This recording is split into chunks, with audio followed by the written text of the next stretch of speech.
bi Idrissa Seck waxee ci kaw bi mu koy woo ci suuf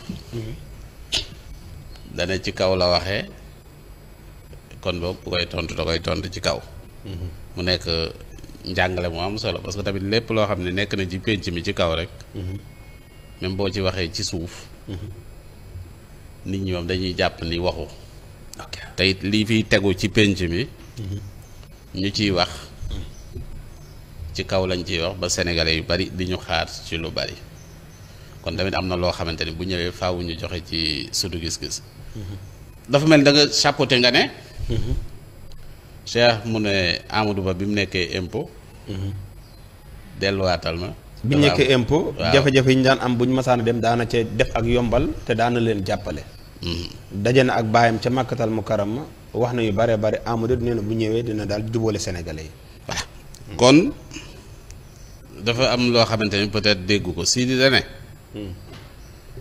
bu leen leble bu leen fay bor Sidi ci li ngeen ne bu leen ci leble bu leen ci fay bor defe naa ni loolu moom képp koo xamante ni ki yaa ngi suivre Sidy Lamine yàgg nga dégg mu ne mbir mi bu ci leble bu ci fay bor même bu fekkee ne impôt même bu fekkee ne impôt daan na jàppale war na tax nga rendre ko monnaie ci waxal ko wax ji parce que bul ci leble bul ci fay bor loolu mooy li nga xamante ne bi mooy li Sidy Lamine wax du dëkk te loolu mooy pour man loolu mooy li nga xamante ne bi mooy li wér bon seex nag bu xoolee sax wax ji war na ko jaaxal li tax wax ji def bruit man jàpp naa ni jaaxal na ko parce que bon li tax mu jaaxal ko moo tax mooy li mu wax ji moo tax mu jaaxal ko parce que après dafa def bruit parce que nit ñi xooluñu Cheikh parce que beneen sénégalais mënoon na ko wax de amul problème mais Cheikh dafa am loo xamante ni bi moom la doon waaw parce que nit ñi dañ koy xoolee wuy juram muy Sidy Lamine lii nga xam ne moom la taxawal muy Walfadjri ak tamit crédibilité bi nga xam ne moom la Sidy Lamine am loolu mooy li tax wax ji def bruit Cheikh bu waxee ne Amadou Ba mooy meilleur profil bon waroon nañu wax fan la ko teg quoi parce que bu fekkente ne bi ci xam état yàgg ci état Habib Sy candidat la waaw def na yàgg na ci état Déthié Fall non dama ko jox Habib Sy rek si expérience Khalifa Sall candidat la ba muy nekk ci état ñi ñëpp nekkuñu ci état si jaar école socialiste donc loolu fan la teg loolu mu wax ji parce que bu nee man mooy sama maire bu boobaa moom la waaye bu nee mooy maire loolu leneen lay firi maanaam moom laay wax par yenn saa yi bu ma gisee publicité bi nga xamante ni RFM ñu ngi koy publicité waaye ndaw si danaan pour man RFM mooy man bu waxee ma ne waaw gën a jege askan ma ne publicité bi moom publicité gënu koo dëggu waaw pour man waaw parce que pour moom la wax waaw pour man RFM mooy rajo bi gën a jege askan voilà kooku maandu la waaw kooku maandu na waaye bu fekkente bi da nga ne mooy bi gën nag loolu leneen la parce que loolu dafa mel ni yow da nga joxoñ ne yëf yi lii la waaw mën naa doon nag bi la gënal waaw xam nga nag coow li jamono ji nga xamante ni moom lañ toll nii son bu dafa am loo xamante ni bi mën na war keneen mais dafa am ñoo xam ni leen li waru leen mooy parce que li ñu doon la ak tamit ni ñu taxawee parce que état bi mu kii di wax dama dégg Mansour mu def ci benn gis-gis bu am solo Mansour Diop mu wax ni ban état lay wax ban état parce que bu dee état bii fi nekk moom la xam bii lañ bëgg mu jóge fi bu dee nag Amadou bii la xam kon moom Cheikh moom wax dëgg fa yàlla na xam ne état bi moom lañ bëgg mu jóge fi parce que doxalin yii ñuy doxal parce que doxalin yi nag Walfadjri def cee sibiir lu bari def cee sonn lool sax ci doxalinu état ci li nga xam ne ñun ñu ngi koy gis peut-être li ñuy gis nag mooy li ne fàng parce que defe naa ni bu ñu arriéré tuuti rek Walfadjri amoon na ay jafe-jafe yoo xamante ni bi am na ko askan wi retrouvé wu ne ñun ñooy fayal Walfadjri salaire état wëlbatiku bloqué ko moom lay Assane léegi ñu dajale état moo ko bloqué centaine de millions état bloqué ko waaw mais daf ko bloqué woon rek li am solo mooy li njëkk a xew mooy le fait que mu bloqué ko bañ ñu fay Walfadjri ñu jóge fii def délégation daal di dem ca Sëriñ Muntaxa. Sëriñ Muntaxa yëkkati alalam def ci. Sénégalais yi di daw di ñëw. moo tax Cheikh nekkul comme n'importe quel patron de presse. c'est que su jàppee boppam comme n'importe quel patron de presse. Sénégalais yu bëri nee nañu maanaam nit la bu am xalaat comme ñëpp am droit. waaw bokkul nag noonu du noonu. léegi am ñu ni tamit groupe de presse bi maanaam groupe xam nga Sa Ndiogou mi ngi ci Walfadjri. bu Cheikh Niass waxee. concerné wul Sa Ndiogou Cheikh Niass a wax. waaw mbiram la. waaw léegi moo tax ñu ne est-ce que du kon léegi Cheikh Niass am na droit. daal ni kii kat mooy mooy meilleur candidat.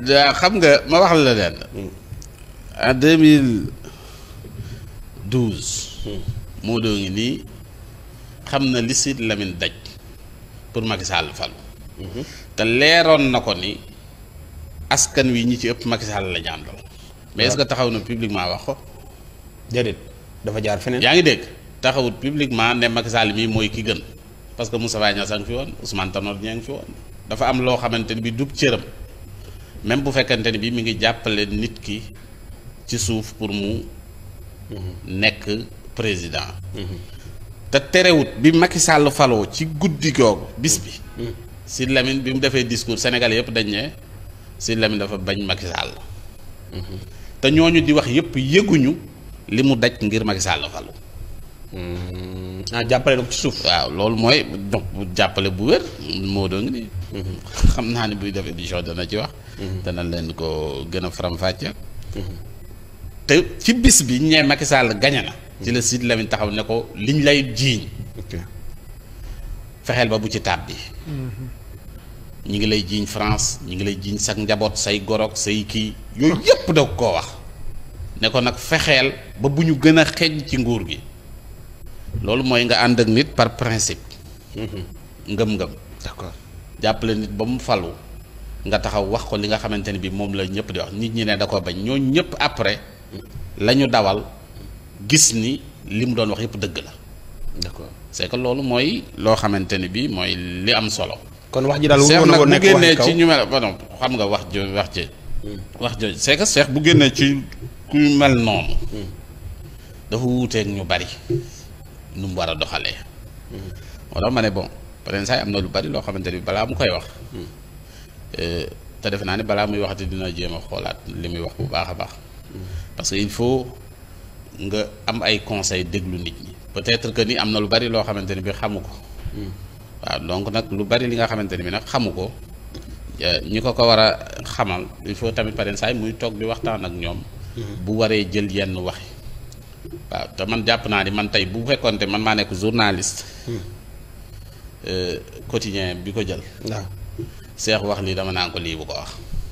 waaw damay xam ni lii mu wax waru ko wax du cëram bu ko waxee mën na ko bu ko wax bu ko neexee nag après mu forcé wax je ne sais pas yaakaar peut-être journaliste bi xaw ma ndax yegg na foofu wala yeggul foofu mais am na loo xam ne par exemple il faut protéger nit ki.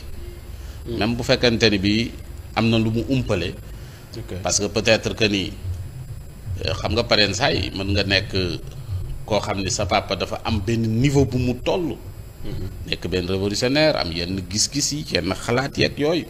comprendre nga. si mais peut-être que ni ba damay jàpp ni bon Sidy peut-être ñi nga xamante ni bii sax du ñu ay doom peut-être am na benn éducation boo xamante ni def na ko ci ñoom boo xamante ni bu ay ngëm-ngëmam ak affaire yooyu quoi. d'accord mais peut-être que ni yow ci jamono jooju. yaa ngi jàng yaa ngi ci leneen peut-être am na lu bari loo xamante ni bi xamoo ko quoi. kon yow boo ñëwee ñëw ci politique bi. ak position bi sa papa rek ak tamit position parce que si dafa tabax ñaar. lenn li lu ñuy gis la di ko jàpp di ko téye leneen ni du lu ñu mën a jàpp di ko téye muy crédibilité. si dafa am lenn loo xam ne mi ngi ci moom. leneen li mooy tabax bi nga xamante ni moom nga gis muy Walfadjri. nga xam da ngay mën a wax ne mi ngi nii. d'accord mais Sidy tey Cheikh xam na ni fu mu dem buñ ne doomu Sidy ngi. am na benn gis-gis bu ñuy am ci moom nit ñi xooluñu ko en tant que moom ci boppam moo tax bi mu waxee. du moom la nit ñi di gis nit ñi tontuwuñ dañuy dellu ci waajuram. donc moo tax pareen saay bu am na fu soo waajur di tool tey. mais foofu pour ñu jeexal dem ci élément Sonko parce que heure baa ngi dem alaaji maanaam li ma bëgg a wax foofu mooy maanaam Walfadjri ginnaaw waxu Cheikh li Sénégal yi mën a jàpp ci Walfadjri ak téye ko rek mooy ñi fi nekk moom xalaat bi ñu amoon ci Amadou Ba ka bu defee lu baax wala lu ñu war a critiquer dañ koy critiquer. ah du maa ngi nii loolu moo war a nekk mbir mi moo tax ma ne est-ce que du Sénégal waruñu xool rek ni patron bi daal wax na lii waaye nañ ñi jàkk xool ndax la voix sans voix bi est-ce que dafay continuer wala gars yi dañuy jékki-jékki tourner missile yi ñoom it di tirer profil kay foofu la nit ñi jëm. non waaw moom laa xam ne war a xam ne est-ce que bala ñoo wax Cheikh dara dañoo war a bàyyi ba groupe bi tourner seen i missile non Cheikh foofu dafa dugg parce que d'abord li njëkk mooy gis nga ni nga xamante ni ñu ngi fay liggéey je pense que ni amu ci kenn koo xamante ni ki mi ngi lay jéem a orienté dina wax ne la waxal lii wala defal lii loolu moom mooy lay doon li nga xamante ni bi mooy continuer donc loolu ay gis-gisam la mais moom na xam ni dafay bu waxee nekkut nit koo xam ni ku ñuy jël waxam lu kii la quoi maanaam dañuy jël way juram teg jël kiyam teg comprendre di ko xoolee foofu quoi. donc moo tax am na yoo xamante ni bi déclaration yoo xam ne parce que même bu fekk même bi nga xamante ni bi mi ngi wax yenn wax yi ngay wax noonu ay golden boy ak affaire yooyu. tamit aussi tamit du wax joo xamante ni bi war na ko wax. wax boobu waru ko tamit waru ko wax. waaye defe naa bokkoon na ci ni moom waaw ton même les autres nit ñi sax dinañ ko wax nag bon fii waru xuus ci terrain bi quoi tamit. am na foo xamante ni fii du sa kii quoi. aywa waaw wax ji am na lu mu ko mën a yàqal. wax ji. bon ndax am na lu mu ko mën a yàqal waaw wax ji moom bon am na lu mu mën a yàq. lu mu mën a yàq. mais nag bon xam nga wax moom lenn la doxalin leneen la nit ñi fi mu toll nii nag dootuñu la ba baal dara dootuñu la pardonner dara fi mu toll nii mën nga def leen lu ndaw rek ñu ne voilà tourné na. mooy comme li ma la expliqué woon l'autre jour ci Pam Ndiaye. mooy bi mu waxee ne missile yi léegi fële laa koy yóbbu rek. maanaam li ko nit ñi doon toléré dootuñu ko toléré quoi. maanaam léegi mën nga sax kii ne mais am na nooy amee benn kii rek ñu ne voilà leer na. d'accord donc loolu la parce que nit ñi dañu exigeant. donc moo tax balaa ngay jëkkati benn kàddu peser ko xoolaat ko. mais aussi tamit nit ñi nga xamante ne bii ñooy say kii dañ la war a dimbali ci yenn yi quoi. d'accord. jërëjëf ñu ànd ak dal na seen xel dal rek ndax dem benn waaye si groupe sama résultat yi daal. dem leen site internet wala ngeen dem si école yi déglu seen bopp résultat yi. benn waay ban seen moo ko xel wax dal may na xelu ñëpp dal rek. xam nga yaa ngi joxoñ. may na xelu ñëpp dal résultat yi moom nam naan wàcce rek wàcce si rajo yi. xam nga mi ngi joxoñ. non non. xam nga mi ngi joxoñ li ban waaye fa wax. yow lu waay wax yow yóbbu nga ko. mooy wàcc. résultat yi rajo yëpp lay wàcc résultat yi rajo yëpp lay wàcc nam daan wàcce. boobu mooy wàcc. en tout cas kuñ wax ni lii bu continuer di way gagné na seen xel dal. bàyyil bërëxal. bàyyil bërëxal. non non résultat yi dina wàcc ci jàmm. mooy waa ji di man xam naa mooy waa résultat yi. dimbali ay caaxaan résultat yi dina wàcc ñu miir profil